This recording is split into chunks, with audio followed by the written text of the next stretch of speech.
and welcome to you in your SST class. And in today's class we are going to read our chapter 9 from villages to towns, गांव से कस्बों तक. आज हम बात करेंगे किस तरह से डेवलपमेंट हुआ गांव का कस्बों के रूप में और कस्बों का सिटीज़ के रूप में. All things we know in this chapter. At first, let's see the key terms of this chapter. Barter system. Barter system हम बोलते हैं वस्तु विनिमय प्रणाली. A system in which goods are exchanged for goods. वह सिस्टम, वह व्यवस्था जिसमें वस्तु का वस्तु के साथ लेन देन होता है. बरग्याजा. बरग्याजा क्या है? एक Greek name for Indian ports of Bharuch. Bharuch के जो पोर्ट्स थे, बंदरगाह थे, भारतीय बंदरगाह थे, उनको उनका जो ग्रीक नेम था उसको बरग्याजा कहा जाता है. ग्राम भोज का एक टर्म्स है जो यूज की जाती है विलेज हेडमैन के लिए in north parts of India. Bharat के नॉर्थ पार्ट्स में जो प्रमुख होते हैं, विलेज प्रमुख होते हैं, उनके लिए ग्राम भोज का शब्द यूज किया जाता है. Grihapatis. They were the independent farmers. They independent farmers grihapatis कहलाते हैं. झटकाज. Buddhist story compose by common people. Common people द्वारा कंपोज की गई बौद्ध धर्म से रिलेटेड बुद्धिस्ट स्टोरीज को झटकाज कहा जाता है. खादीश्वर. Landless labours in ancient Tamil region. प्राचीन तमिल क्षेत्र में पाए जाने वाले वे लेबर जिनके पास जमीनें नहीं होती उनको खादीश्यार कहा जाता था. फ्लोरेंस. Organised association. एक संगठन ऑफ मर्चेंट्स. व्यापारियों का एक संगठन. एंड क्राफ्ट पर्सन जिसमें क्राफ्ट पर्सन शिल्प भी शामिल होते हैं. अर्बनाइजेशन. शहरीकरण. फॉर्मेशन ऑफ सिटीज और टाउन्स. शहरों का और टाउन्स का निर्माण जिसके तहत होता है with lots of streets and factories, जिसमें बड़ी संख्या में फैक्ट्रीज और स्ट्रीट्स का डेवलपमेंट किया जाता है, उसको हम अर्बनाइजेशन कहते हैं. उजावर. An ordinary ploughman. एक साधारण ploughman in the ancient Tamil region. प्राचीन तमिल क्षेत्र में उसको उजावर कहा जाता था. Vellalar. Vellalar a large land owner. बड़ा land owner in the ancient Tamil region. Tamil region में उसको वैल्यूलर कहा जाता था. Now let's start the chapter. The first cities appeared in India around 2500 BCE. जो पहला शहर था भारत में प्रकाश में आया था 2500 BCE में. This was the time when bronze come into use. यह वह समय काल था जब ब्रॉन्ज धातु यूज में आई थी. In Indus valley civilisation develop हुई थी. This civilisation was urban in character. और इस सभ्यता की जो विशेषताएं थी वो शहरी थी. How this cities decline. लेकिन फिर भी ये शहर जो थे नष्ट हो गए अराउंड 1500 BCE के आसपास. Soon the Vedic civilization followed. और उसके बाद वैदिक सभ्यता का विकास हुआ. Through it was village based on rural in character. जबकि इसकी जो विशेषता थी वो रूरल बेस्ड थी. मीन्स जो इंडस वैली सिविलाइजेशन थी वो शहरी थी एंड उसकी विशेषताएं शहरी थी, और वैदिक सिविलाइजेशन की जो विशेषताएं थी वो ग्रामीण से रिलेटेड थी. Second urbanisation. द्वितीय अर्बनाइजेशन, शहरीकरण की फेज. समयकाल. It was only during the period of mahajanapadas. यह वह समय काल था जब Mahajanapada that towns started emerging again. जब जो टाउन्स थे वो दोबारा से निर्मित होना शुरू हुए थे. From about 400 BCE many factors led to the growth of cities. शहरों के निर्माण की प्रक्रिया शुरू हुई थी. These factors were, इसके लिए जो फैक्टर्स थे वो थे इंटेंसिफिकेशंस ऑफ एग्रीकल्चर, एग्रीकल्चर का development and increase in trade and commerce, व्यापार और वाणिज्य में बढ़ोतरी. This period is called by historians the age of second urbanisation. और इसी समय काल को इतिहासकारों के द्वारा सेकेंड अर्बनाइजेशन की फेज के नाम से जाना जाता है. ए ट्रेमेंडस ग्रोथ वाज विटनेस्ड. इस समय पर एक विशाल वृद्धि विटनेस की गई, ऑब्जर्व की गई during this period of second urbanisation. Second urbanisation के क्षेत्र में और टू एरियाज जहां पर सबसे अधिक विकास हुआ वो थे एग्रीकल्चर और ट्रेड, व्यापार. Both internal and external trade flourished. इस समय पर आंतरिक और बाह्य दोनों व्यापार बहुत अधिक फ्लोरिस्ड हुए, फैले. This rise was given in inputs by the use of money. और यह सब किसके कारण हुआ? यूज ऑफ मनी के कारण हुआ. Arts and crafts also flourished. इस समय काल में आर्ट और क्राफ्ट्स, कला और शिल्प दोनों का विकास हुआ. These factors encourage the growth of towns and cities. इन्हीं फैक्टर्स के कारण टाउन्स और सिटीज का विकास हुआ. The developments had one things in common. The use of iron. और इन डेवलपमेंट्स में जो कॉमन थिंग्स थी वो ये थी कि यहाँ पर आयरन का यूज़ किया जाता था। तो आयरन का यूटिलाइजेशन कॉमन फैक्ट्स के रूप में जाना जाता था। The use of iron began in subcontinents around 3000 years ago. और इन सब कॉन्टिनेंट्स पर, इंडियन सब कॉन्टिनेंट्स पर जो आयरन का यूज़ था वो लगभग 3000 ईयर्स पहले हुआ था। The growth in this use of iron tool can be tracked back around 2500 years ago. और जो वृद्धि थी आयरन टूल्स की यूज़ की वो कब ट्रैक की गई थी? Back around 2500 years ago. Iron tools like axis were used for clearing forest. जो कुल्हाड़ियाँ थी उनका यूज़ किया जाता था जंगलों को काटने के लिए। एंड प्लॉग शेयर्स का यूज़ किया जाता था एग्रीकल्चर प्रोडक्शंस को इंक्रीज करने के लिए। इस तरह से एग्रीकल्चर्स में डेवलपमेंट किए गए थे। वंस लैंड वाज क्लियर्ड, एक बार लैंड को साफ किया जाता था and made fit for agriculture, और उसको खेती के लिए उपयुक्त बनाया जाता था। The plough share was used to for ploughing, और फिर उसकी सिंचाई के लिए प्लॉग शेयर्स का यूज़ किया जाता था। Now next step for irrigation, उसके बाद इरिगेशन आती थी। मीन्स पहले गुड़ाई की जाती थी लैंड की, उसके बाद इरिगेशन की जाती थी। Canals were dug to carry water, canals की, नहरों की खुदाई हुई थी पानी के लिए। And rivers to the fields, from the fields to river, से नदियों का पानी खेतों तक लाने के लिए नहरों का निर्माण हुआ था। Artificial tanks were also constructed, और कृत्रिम टैंक्स का भी निर्माण किया गया था। Water was release from these tanks, वहाँ पानी को इन टैंकों में छोड़ा जाता था रिवर से into canals that feed the fields with water, जिससे खेतों को पानी से भरा जा सके। एग्रीकल्चर प्रोड्यूस इंक्रीज ट्रिमेंडसली, और इस तरह से जो खेती से रिलेटेड प्रोडक्शन था वो बड़ी मात्रा में इंक्रीज हुआ था।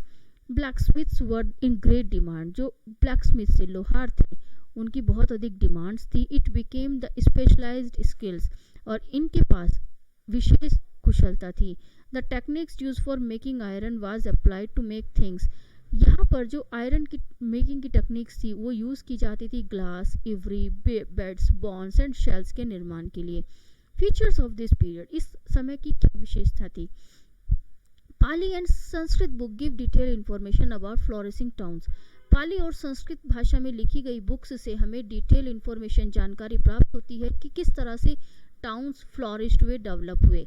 सम of them were Pataliputra, Rajagriha, Ayodhya, Varanasi, Kaushambi and Saraswati. The main feature of this periods were, इस काल की जो प्रमुख विशेषताएं थी वो इस तरह से use of iron tools and implementation, iron tools का यूज़ करना और इनको इम्प्लीमेंट करना। Use of northern black polished ware, northern areas की ब्लैक पॉलिश्ड वेयर्स का इस्तेमाल। Use of burnt bricks and use of metal money. Expansion of agriculture because of better tools and improve methods of irrigation, irrigation के साधनों के कारण agriculture का जो expansion था, बढ़ाव था, वो तेजी से हुआ। Use of ring wells as toilets and drains pipes और गार्बेज बिन्स और टॉयलेट्स और ड्रेन्स पाइप्स के रूप में रिंग वॉल्स का इस्तेमाल। रिंग वॉल्स क्या होते हैं? Ring walls are row of ceramic rings placed one on top of the other. ये रिंग शेप में वेल्स होती हैं जो यूज़ की जाती हैं टॉप पे और फिर उसके जस्ट बाद। रेजिडेंट्स ऑफ द विलेज, अब इन विलेज में जो घर थे वो कैसे थे? In the southern and northern part of Indian subcontinent, भारत के दक्षिणी और उत्तरी हिस्सों में there were at least 3 different kinds of people, 3 तरह के पीपल्स थे, रेजिडेंट्स थे। Large land owners in Tamil region जिनको वैल्यूलर कहा जाता था। Ordinary ploughmen were called uzhavar and landless labours थे जिनको खादिशियार्स या आदामी कहा जाता था। तो ये 3 कैटेगरी रेजिडेंट्स के लिए, जो विलेज रेजिडेंट्स थे, विलेज में रहने वाले पीपल्स थे, उनके लिए यूज की जाती थी। The village headman was known as the gram bhoj का, और जो विलेज हेडमैन था, विलेज का प्रमुख था, उसको ग्राम भोज का कहा जाता था। In north parts of the country the post was hereditary, जो पोस्ट होती थी वो हेरिडिटरी थी। मीन्स एक बार अगर कोई व्यक्ति पोस्ट पे था तो उसके उत्तराधिकारी को वह पोस्ट मिल जाती थी। And usually man from the same family, और मोस्ट ऑफ उसी फैमिली के मैन को यह पोस्ट दी जाती थी। Had the position for generation, और जनरेशन टू जनरेशन यह पोजीशन ट्रांसफर होती थी। द ग्राम भोज का was often the largest land owner, जो लार्जेस्ट लैंड ओनर थे उनको ग्राम भोज का कहा जाता था। And he had slaves and hired workers, उसके पास गुलाम होते थे और वो वर्कर्स को हायर करता था अपनी लैंड को कल्टीवेट करने के लिए। ही वॉज गिवन पावर, उसके पास पावर होती थी। He has collect taxes from the village on the order of the king, और वह राजा के ऑर्डर पर गांव से टैक्स को कलेक्ट करने का काम करता था। ही ऑल्सो फंक्शंस एज जज, और वह जज के रूप में भी कार्य करता था, and sometimes as a policeman, और कभी कभी पुलिसमैन की भांति भी वर्क करता था। गृहपतिस वर अदर इंडिपेंडेंट फार्मर्स, ये अन्य जो स्वतंत्र किसान थे उनको गृहपतिस कहा जाता था। दे वर स्मॉलर लैंड ओनर्स, वे छोटी छोटी लैंड के मालिक होते थे। लैंडलेस लेबर्स को दाशा या कर्मकारा कहा जाता था। They included both man and women, इनमें मैन और वुमेन दोनों शामिल थे। Every village had some craftsman, सभी गांवों में कुछ क्राफ्ट्समैन थे, शिल्पकार थे, such as blacksmith, potters, carpenters और वेवर्स, बुनकर। The potters were particularly important, जो पोर्टर्स होते थे वो प्रमुख माने जाते थे, because they produced a wide variety of mud vessels, क्योंकि वो मिट्टी के बर्तनों की बहुत बड़ी वेराइटीज को इंक्रीज करते थे, प्रोड्यूस करते थे, जो कि गांव में पीपल्स के द्वारा यूज की जाती थी। एंड द सिटीज, और जो शहर थे वहां पर ब्लैक और रेड वेयर, ब्लैक और रेड कलर से रंगे हुए बर्तनों को यूज किया जाता था। And such type of mud vessels, these vessels are red in one side and black on the other side, इस तरह के बर्तन एक साइड से रेड और दूसरी साइड से ब्लैक होते थे। Northern black polished ware were another important type of pottery, northern black polished बर्तन जो थे वो भी दूसरी फॉर्म मानी जाती थी पोर्ट्री की। It is black in colour, इसमें ही ब्लैक कलर होते थे। And exhibits a very fine polish and Shane, यहाँ पर इन बर्तनों पर बहुत उत्तम क्वालिटी की पॉलिश की जाती थी। It was fine produce around 500 BC, और इस तरह के जो बर्तनों का निर्माण था वो 500 BC के आसपास हुआ था in the Ganga valley, and was largely used throughout the Mauryan empire, और यह मौर्य साम्राज्य के द्वारा यूटिलाइज किया जाता था। क्राफ्ट पीपल, शिल्प पीपल जो होते थे, it is clear that archaeological evidence for many craftsman not have survived, ऐसा पता चलता है कि जो क्राफ्ट पीपल्स थे वो सर्वाइव करते थे। आर्कोलॉजिकल एविडेंस से पता चलता है। फ्रॉम लिटरेरी एविडेंस, जो साहित्यिक प्रमाण है, we come to know the manufacturing of clothes was important, उससे पता चलता है कि जो कपड़ों का निर्माण था वो प्रमुख था। There were famous centres such as Varanasi north, Madurai in south, प्रमुख सेंटर्स के रूप में मदुरई और वाराणसी को जाना जाता था। और दोनों वर्ग, मैन और वुमेन, दोनों वर्क करते थे इन सेंटर्स पर। Merchants and craft person were organised, merchant व्यापारी और क्राफ्ट पर्सन जो थे संगठित थे। दे फॉर्म्ड एसोसिएशन, उनके द्वारा एक संगठन बनाया गया था जिसको शेरिन्स कहा जाता था। The functions of shreni was to provide training, इन एसोसिएशन का क्या कार्य होता था, ये ट्रेनिंग देते थे। प्रोक्योर रॉ मटेरियल्स उपलब्ध कराते थे। And distribute and finish products, और जो फिनिश प्रोडक्ट तैयार होता था उसको डिस्ट्रीब्यूट करते थे। Shrenis of merchants organise the trade, इस तरह से जो व्यापारी होते थे वो, शेरिन्स के जो व्यापारी होते थे वो व्यापार को अरेंज करते थे। They also served as bank, और वो बैंक की भांति भी कार्य करते थे। Rich man and women use to deposit their money in shrenis, जो शेरिन्स होते थे, संगठन होते थे, उसमें रिच मैन और वुमेन अपना पैसा जमा कर सकते थे। And money was invested, and out of that invest part of interest was return to use support religious institution, और जो मनी इनमें जमा होता था उनको इन्वेस्ट किया जाता था, और उस इन्वेस्टमेंट के बाद जो प्रॉफिट मिलता था उस प्रॉफिट को रिलीजियस धार्मिक संस्थाओं में इन्वेस्ट करने के लिए, सपोर्ट करने के लिए यूज किया जाता था। सच एज विहाराज और मोनेस्ट्रीज का निर्माण कराया जाता था।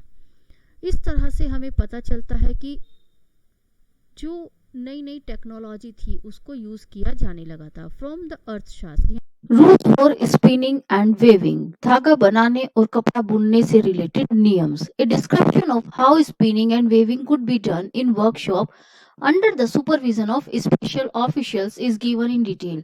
यह एक बुक का डिटेल है जहां पर एक डिस्क्रिप्शन दिया गया है किस तरह से धागा बुनता था और किस तरह से कपड़े बनाए जाते थे वर्कशॉप में, कारखानों में, अंडर ए सुपरविजन, एक स्पेशल ऑफिसर के सुपरविजन में। Widows, differently abled young womens, nurse, retired women, servants of king, mothers of curtains, जो विडोज होती थी, डिफरेंटली एबल्ड विकलांग पीपल्स हो गए, यंग वुमेन्स हो गई, नर्स और रिटायर्ड वुमेन सर्वेंट्स हो गए राजाओं महाराजाओं की, और जो दरबारी होते थे उनकी mothers, women who have retired from service in temples, और वे महिलाएं जो टेम्पल्स में अपनी सर्विस से रिटायर हो चुकी हैं, देयर सर्विस में बी यूज फॉर प्रोसेसिंग वुल, उनकी सर्विस ली जाती थी वुल के निर्माण के लिए, बार्क, कॉटन, हेम्प और फ्लैक्स के निर्माण के लिए।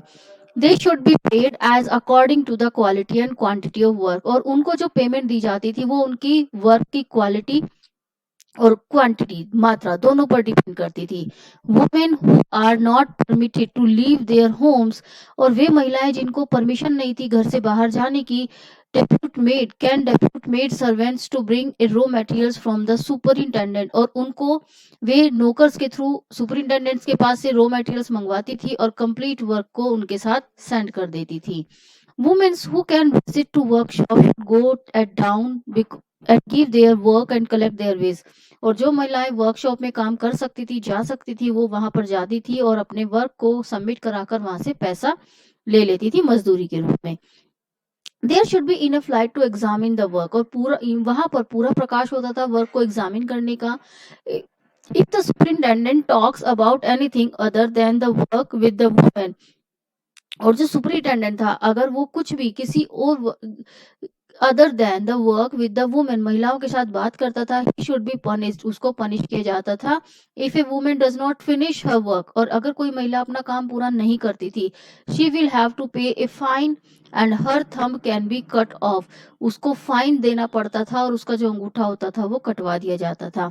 तो उनको फाइन के साथ साथ पनिशमेंट भी दी जाती थी। सोर्सेज ऑफ दिस पीरियड, अब इस पीरियड को जानने के सोर्सेज क्या है। संगम लिटरेचर, यह एक साहित्य है। We know about the residents of ancient village from Sangam literature, हमें संगम लिटरेचर की सहायता से उन रेजिडेंट्स, उन घरों के बारे में पता चलता है जो वहां पर मौजूद थे विलेज में। The earliest work in Tamil, Tamil में लिखी गई यह रचना है और यह कंपोज की गई थी अराउंड 2300 ईयर्स पहले। These text were termed as Sangam, इनको संगम इसलिए कहा जाता है because they were suppose to have been composed and compiled assemblies known as Sangam, ऐसा माना जाता है क्योंकि ये इनका जो निर्माण हुआ था ये असेंबलीज के थ्रू हुआ था। संगम पोएट्स की असेंबलीज के नॉवेल्स जो होते थे वो उसमें मिलते थे मदुरई में और वहीं पर इनका निर्माण होता था।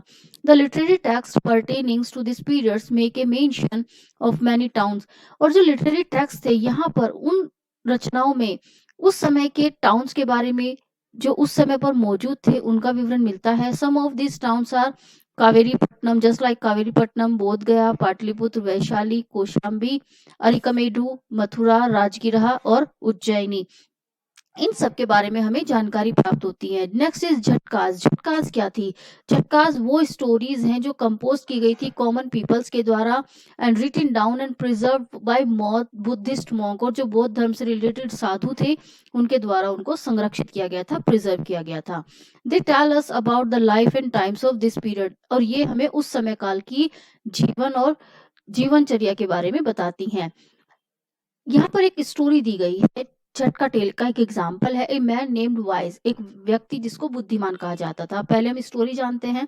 Once upon a time an enlightened being was born in merchants family, बहुत समय पहले एक बनारस में an enlightened intelligent boy Banaras में, बनारस की एक व्यापार की फैमिली में बोर्न हुआ in northern India. Was given the name wise, और उसको बुद्धिमान नाम दिया गया। When he grow up, जब वह बड़ा हुआ, he began doing business with man, वह एक व्यक्ति के साथ काम करने लगा। Just happened to be very wise, और उसको very wise कहा जाता था।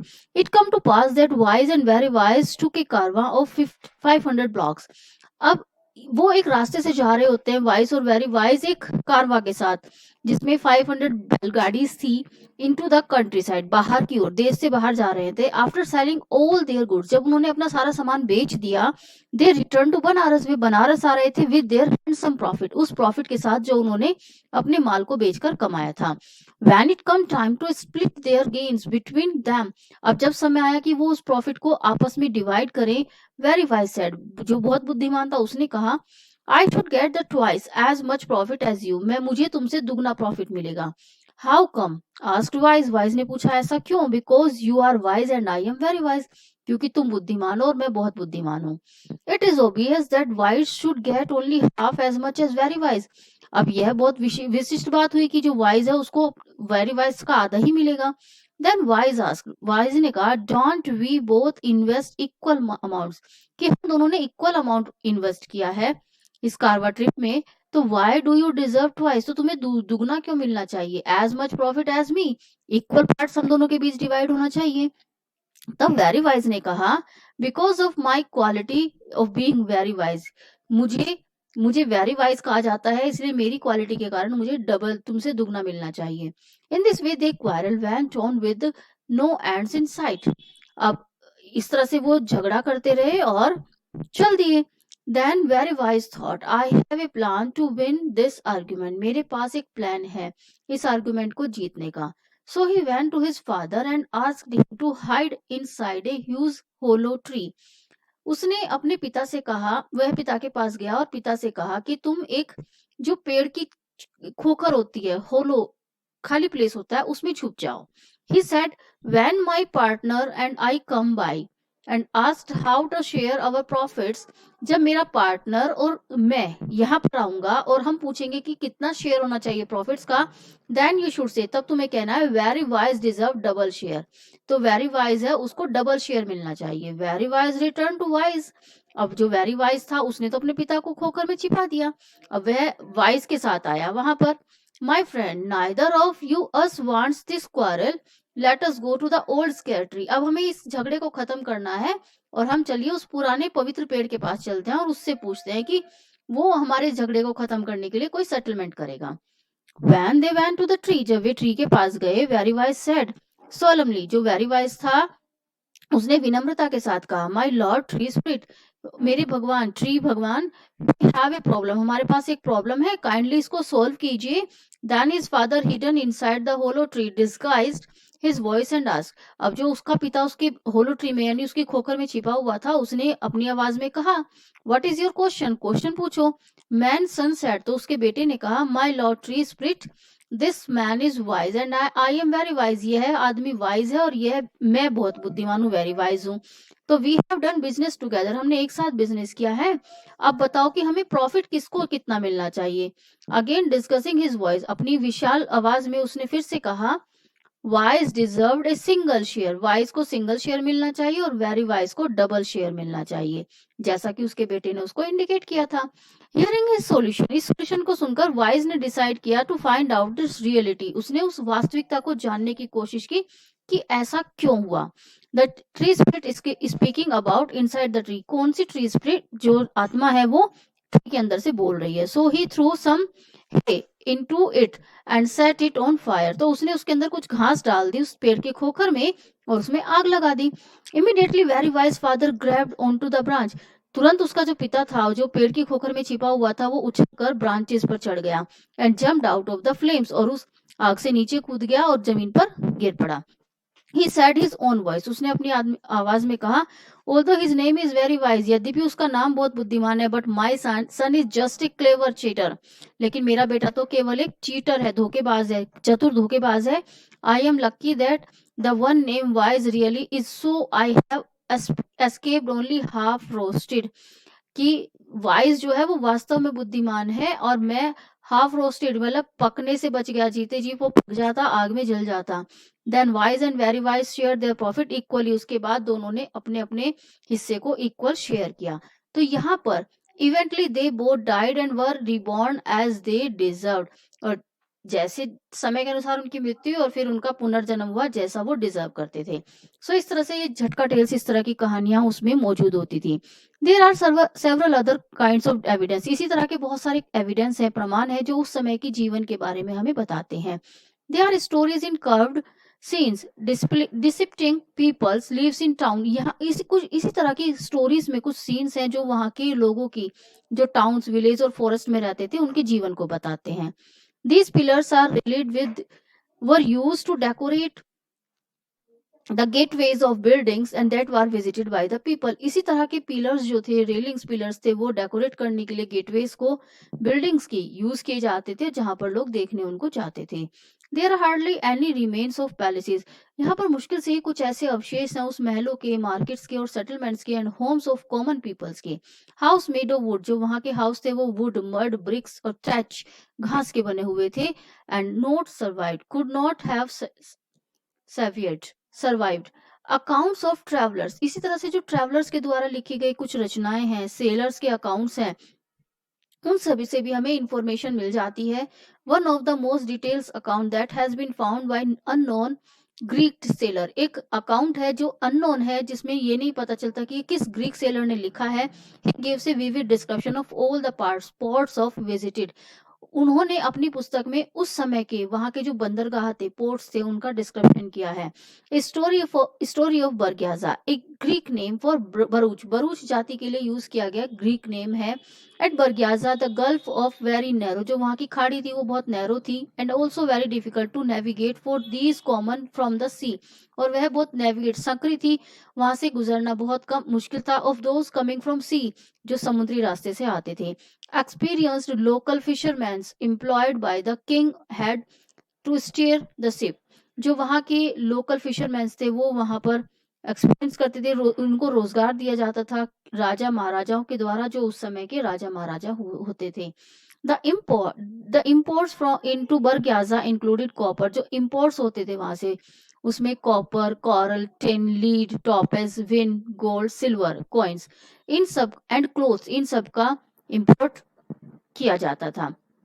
Plants from the Himalayas, agate, जो प्लांट्स थे हिमालयाज में, agate, cotton, carnelians, ivory, perfumes and silks were the export from the towns, ये इन सब का एक्सपोर्ट टाउन से किया जाता था। मर्चेंट्स ब्रॉट स्पेशल गिफ्ट्स, और जो व्यापारी होते थे वो स्पेशल गिफ्ट्स खरीद लेकर आते थे फॉर द किंग, राजाओं के लिए। दैट इंक्लूडेड सिंगिंग बॉयज, जिसमें शामिल होते थे singing boys, fine clothes, wines, beautiful womens and vessels of silver, silver के बर्तन यानी चांदी के बर्तन। सिस्टम ऑफ एक्सचेंज, एक्सचेंज एक दूसरे से लेन देन का क्या सिस्टम था। During this period coins were the main unit of currency, इस समय पर जो कॉइन्स थे वो प्रमुख करेंसी के रूप में जाने जाते थे। आर्कोलॉजिस्ट हैव फाउंड, और जो भूगर्भ शास्त्री हैं उनको बहुत सारे एविडेंस मिले हैं कॉइन्स के रूप में। Thousands of coins belonging to this period, जो इस पीरियड से बिलोंगिंग करने वाले 1000 से भी ज्यादा कॉइन्स हैं जिनको पंच मार्क कॉइन कहा जाता था, वर यूज, जो यहाँ पर यूज किए जाते थे। They were in use for about 500 years, और ये यहाँ पर लगभग 500 ईयर्स पहले से यूज किए जाते थे। They are also called by the name, और इन कॉइन्स को बाय द नेम बिकॉज, किन के नाम पर उनको यूज किया जाता था, because 500 years they are called by the name because the designs were punched, इनका जो डिजाइन था वो punched on the metals, metal धातु पर, कॉपर और सिल्वर पर, इसी के आधार पर इनका नाम पंचमार्क कॉइन रखा गया था। Before the advent of coins in India, Bharat में कॉइन्स की शुरुआत से पहले trade was mostly practised under barter system, पहले जो व्यापार होता था वो वस्तु से वस्तु का लेन देन हुआ करता था, जिसमें but difficulty in handling goods and fixing exchange value, लेकिन उसमें प्रॉब्लम क्या थी कि सामान और एक्सचेंज वैल्यू की कितनी मात्रा के बदले कितनी वस्तु दी जानी चाहिए, इसमें अधिक प्रॉब्लम होती थी। तो use of some common items, कुछ कॉमन आइटम्स थी just like shells, cowries, food items as medium of exchange, उनको एक्सचेंज का मीडियम माना जाता था। फंक्शंस ऑफ टाउन, अब किस तरह से टाउन्स फंक्शन करते थे इस पीरियड में, जो फेमस थे फॉर देयर एक्टिविटीज, अपनी एक्टिविटीज के लिए। Each town had his own activity, हर टाउन की अपनी अपनी एक्टिविटीज थी। Some towns of centres of administration, कुछ टाउन्स ऐसे थे जहां पर प्रशासनिक कार्य किए जाते थे, एडमिनिस्ट्रेटिव वर्क होते थे, कुछ धार्मिक सेंटर्स थे। ताम्रलिपट्टी, सोपरा, भरूच वर ट्रेडिंग सेंटर्स, ये सब व्यापारिक सेंटर माने जाते थे। Towns that had varied culture and extra ordinary famous, और कुछ टाउन्स ऐसे थे जो जो अपनी कल्चर के लिए जाने जाते थे और बहुत अधिक फेमस थे। One such town was Mathura, ऐसा ही एक टाउन था Mathura. Mathura had been an important settlement for more than 2500 years, पहले इसको डेवलप किया गया था। For the importance of the were several, और इसकी जो इम्पोर्टेंस थे वो बहुत अधिक थे। One most important reason was that it was located at the crosslands of two major routes of travel and trade. इसकी जो प्रमुख विशेषता थी वो ये थी कि जो क्रॉस रोड्स थी यहाँ की, वो टू मेजर रूट्स को ट्रैवल करती थी, व्यापार के लिए जोड़ती थी, from north west to east and from north to south. Mathura was a beautiful city with fortification, इसको यह एक ब्यूटीफुल सिटी है जहां जिसके चारों ओर किलाबंदी की गई थी। It also had a number of shrenis, यहाँ पर बड़ी मात्रा में शेरिन्स होते थे। Farmers and herders from adjoining areas providing foods for people in the cities, जो यहाँ के फार्मर्स थे या हर्डर्स थे, वो इन आसपास के एडजॉइनिंग एरियाज को, जो आसपास के जुड़े हुए एरियाज थे, उनको फूड प्रोवाइड करने का काम करते थे। Mathura was famous for its art and sculptures, यहाँ का जो प्लेस है मथुरा है वो आर्ट स्कल्पचर्स के लिए जाना जाता था। एंड वर्क यहाँ पर ज्यादा से ज्यादा जो शिलालेख थे वो यहाँ पर प्रोड्यूस किए जाते थे। Mathura school of art was famous for its Buddhist sculpture, जो बौद्ध धर्म से रिलेटेड स्कल्पचर्स हैं उनके लिए मथुरा स्कूल ऑफ आर्ट को जाना जाता था।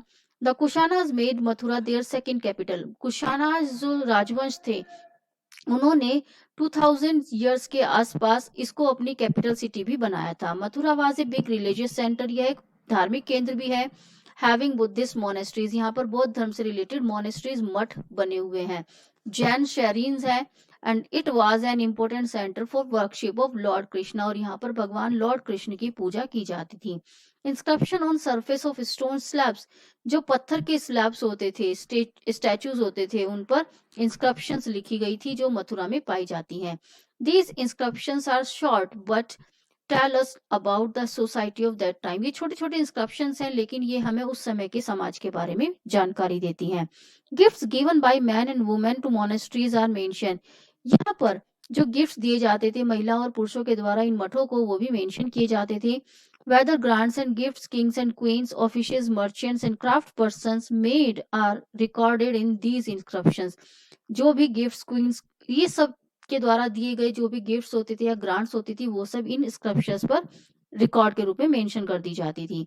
ए broader view of society is also understood from these inscription, इन शिलालेखों के अध्ययन से हम उस समय के समाज की विशालता के बारे में जान सकते हैं। दे ऑल्सो मेंशन गोल्डस्मिथ, वहां पर गोल्डस्मिथ्स के बारे में, weavers, blacksmiths, basket makers, garland makers और परफ्यूम मेकर्स के बारे में जानकारी हमें प्राप्त होती है। Last topic is case study of Arikamedu. British archaeologist sir Mortimer Wheeler excavated this site, British खगोल शास्त्री भूगर्भ शास्त्री सर मॉर्टिमर व्हीलर्स के द्वारा इस प्लेस की खुदाई में अवशेष प्राप्त किए गए थे 1940 में। It is in near Pondicherry, यह पांडुचेरी के आसपास का इलाका है और प्रमुख माना जाता है आर्कोलॉजिस्ट साइट के रूप में। Arikamedu was a coastal trading centre, यह एक समुद्र के आसपास का व्यापारिक केंद्र है और यहाँ पर प्रमुख पोर्ट बंदरगाह है, where ship unloads goods from distant lands, यहाँ पर अलग अलग लैंड से शिप जो होते थे सामान लाते थे और अनलोड करते थे। मैसिव ब्रिक स्ट्रक्चर यहाँ पर पाया जाता है, विच में have been a warehouse, जिसको हम वेयर हाउस कहते थे, was found at this site, वो इस साइट पर पाया जाता है। It was an important bead making centre, beads यहाँ पर बनाई जाती थी। It was a prosperous settlement, ये एक बहुत धनधान्य से संपूर्ण एरिया था। And owed its property to a thriving trades, और व्यापार रोमन एम्पायर के साथ व्यापार करके इसने अपने धन धान्य को संपन्न किया था। Archaeologist have found pottery from Mediterranean region से यहाँ पर कुछ बर्तन पोट्री प्राप्त हुई है, such as amphoras, tall double handle jars, जिनको हम कहते थे, containing liquid such as wine and oil, रखने के लिए इनको यूज किया जाता था। And stamping red glazed pottery, और स्टैंप की हुई red glazed pottery called arretine ware, जिनको अर्टाइन वेयर कहा जाता था, which was named after the city of in Italy, इनको शहर के नाम पर इनका नाम दिया गया था इटली में। अदर फाइंड्स इंक्लूड्स, जो कुछ अवशेष मिले हैं, लोकली मेड पॉटरी विद, जो लोकल एरियाज में बनाए गए बर्तन थे, रोमन डिजाइन उन पर मेंशन था। जैम्स, ग्लासवेयर, रोमन लैम्प्स भी यहाँ पर साइड से खुदाई में प्राप्त हुई हैं। Some scholars feel that Arikamedu was a Roman trading settlement, कुछ स्कॉलर्स का मानना है कि जो अरिकामेडू है वो रोमन ट्रेडिंग सेटलमेंट्स है भारत में। Traders from Rome come and stayed here, यहाँ पर रोम से आए हुए व्यापारी थे और वो वहीं पर सेटल्ड हो गए थे। इस तरह से हम देख सकते हैं किस टाइप का यहाँ पर डेवलपमेंट था। तो ये चैप्टर आपका यहाँ पर कंप्लीट होता है। So you will watch this video very carefully and then try to understand all facts related to this chapter. Thank you then.